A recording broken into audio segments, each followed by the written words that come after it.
Hey guys, today I'm going to be doing a review on Pachinko Season 2.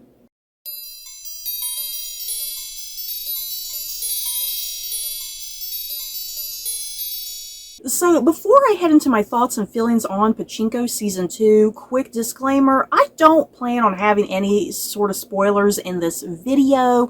My review for Season 1 didn't really get a hell of a lot of views on it, so I'm not going to spend a lot of time on this video even bothering to do a bunch of spoilers and then end up not getting any sort of views on it, especially because people have not been watching this show. And I'm here to tell you that Pachinko, both seasons 1 and 2, this is like one of the best shows out there that you are not watching. For the love of God, I need more people to watch this show. It is absolutely incredible and breathtaking. The storytelling is just absolutely remarkable, and the performances, dear God. And yeah, it features a whole entire Asian cast. There's like one white guy in it. So yeah, the quick rundown of Pachinko Season 2. Like I said, I'm not really going to do any sort of spoilers, but yeah, it kind of helps if maybe you did see Season 1 to some degree, but I'm not really going to go into anything like that. Pachinko, it is an Apple TV Plus series. This season did have 8 episodes, and this particular season, we're following the main character of Sonia and her family. And we're going into World War II now, and everything going on in Japan during World War II, obviously.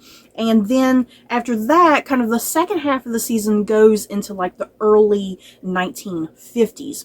And on top of that, because this is a multi-generational show, you're following different generations of this family. It kind of has a flashback and flash forward sort of thing going on with it. So some of it you're with kind of a younger Sonia, and then you're also with an older Sonia. And so some of the plot also takes place in Japan in the 1980s, where we're still following Sonia as an older elderly woman, but we're kind of primarily following her grandson Solomon, who was like in the business industry. What I love about this show, and what it continues to explore very deeply in this second season in particular, it's a show, like I said, it's multi-generational, following this one family, throughout the 1900s, essentially, and how they kind of start here in their lives and how they kind of end up in this point in their lives, the adversity and struggles that they're going through. But yeah, what this season in particular definitely continues to develop and explore just so wonderfully. Generational family trauma, which is a big, huge thing. The continuing struggle of identity for these characters, because at the start of the show, back in Season 1, Sonia and her family, they were living in Korea, and you get all of that crazy turmoil that goes on between the Japanese and the Koreans, and eventually the family is kind of uprooted to Japan. They have to leave their homeland of Korea at some point by the time Season 1 ends. So this show is definitely a big, huge exploration of identity, and kind of these identity crises that these characters are having, that they want to stay really true and loyal to their Korean roots, but here they are in Japan, and there's a lot of, I guess, racism? Would that be the right word, I guess? There's kind of a lot of this racism, in a sense, that the Japanese just absolutely hate the Koreans. They hate their food and their culture, their way of life, it's terrible. As I said, because it is a show, it's a multi-generational show, it's also this whole thing of, trying to establish one's future for the family. Many of the characters are struggling with that. What am I going to do with my future? How am I going to support my family into the future? What will best benefit my family into the future? And yeah, you see a lot of that with Sonia is often mentioning that she wants to open up a restaurant, because she has just a little like food stand that she has where she's serving kimchi and whatnot, but she wants to open up a restaurant. And yeah, she has these great plans for her eldest son Noah. She wants him to go to university. university and get a degree and really make something of himself, you know, again, expand the future of the family. And yeah, you continue like into the 80s with the Solomon character, and yeah, he's a wealthy guy in the in business, corporate business and whatnot, and but yeah, he's still kind of struggling. He has his own identity struggles that he's facing within his own business, and the things that he's willing to do and the things that he's willing to sacrifice kind of take him to a dark place within kind of the corporate business, you know. And again, something I love about this show, because season 1 did this as well, it's a multilingual show. Sometimes characters are speaking Korean, sometimes characters are speaking Japanese. You do have the occasional bit of English in there. And what Apple TV Plus does, I love what Apple TV Plus does here. To let you know when it's like Korean versus Japanese, for instance, if characters are speaking Korean, I believe the subtitles are in yellow, and then if they switch to Japanese, they're in blue, and then if anyone's speaking English, if you understand English, obviously, but still the subtitles do pop up as like white.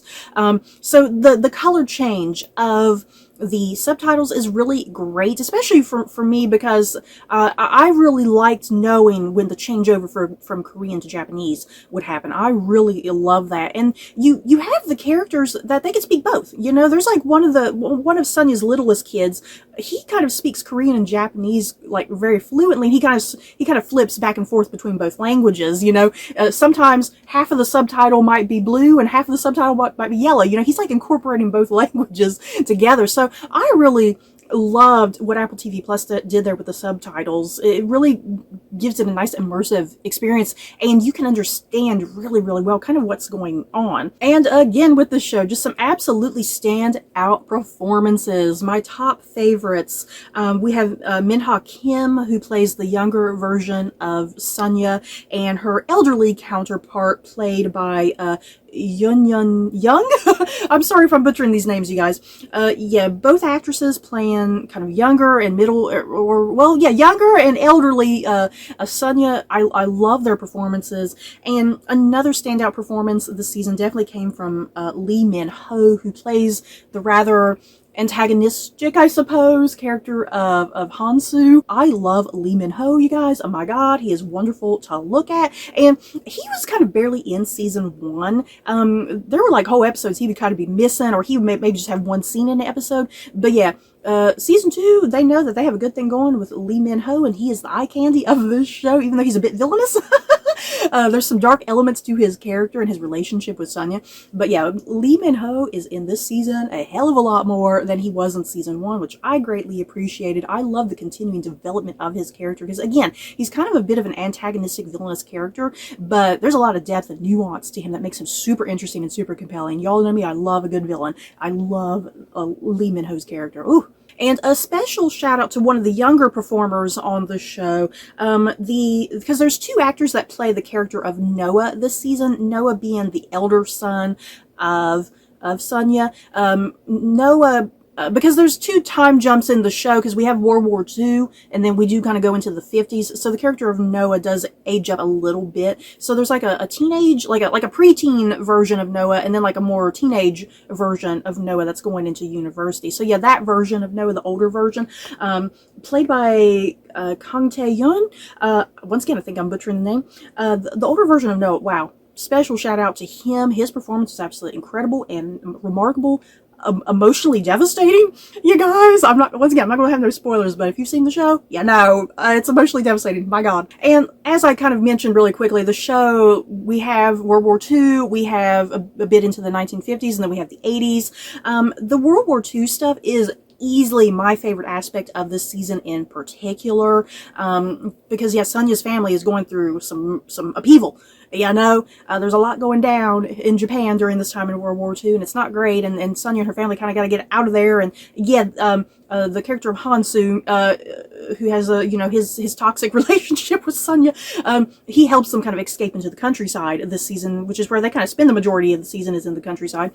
So I really highly loved the World War II stuff, and yeah, the 1950s, once we do get to the 1950s, kind of at the halfway point of the season, that kind of slowed down the plot to some degree for me. Like, episodes 5 and 6 were probably not my favorites of the season, but yeah, the final 2 episodes, 7 and 8, dear God, everything picked right back up with episodes 7 and 8. I freaking love those final 2 episodes. And yeah, as far as the 1980s go, the 1980s, even though I love the characters and I love seeing what this family is now doing in the 1980s, and I love seeing an elderly Sonia at this point, the thing is, the 1980s are probably my least favorite part of this show, to be quite honest.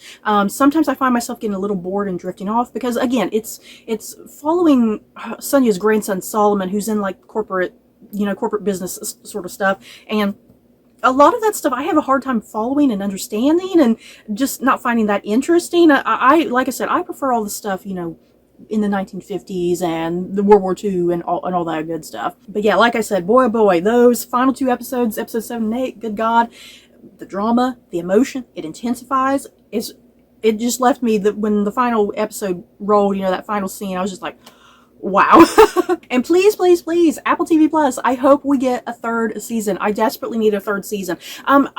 If something happens and the show does not come back for a 3rd season, it kind of ends in such a way that it's not like a huge cliffhanger, you can kind of understand the direction that it could have possibly taken and why they left it at the point that they did. But yeah, if it does get a 3rd season, I could definitely see where they would take a 3rd season. I would love for them to do a 3rd season because I think that's all they would need to finish up this story, to kind of get everything kind of to this midpoint of where it all meets up, But yeah, please, Apple TV Plus, Season 3, please. So you guys, that is it for my thoughts and feelings on Season 2 of Pachinko. Like I said, I didn't want to make this video too terribly long because I just have a feeling nobody is going to watch this video. But that's okay. I'm doing this video for myself because I want to talk about it. So anybody else seen Season 2 of Pachinko? Did you love it? Did you hate it? If you hated it, I don't know what's wrong with you. But yeah, if you're just watching this video for the hell of it, I hope this video might have inspired you to start watching the show, because again, it's one of those shows, it's the best show out there that absolutely no one is watching or talking about, and it's an absolute shame, and you need to be watching it. So that's it for this video. Don't forget to like, comment, and subscribe, and if you like this video, you may like these other videos. Bye guys.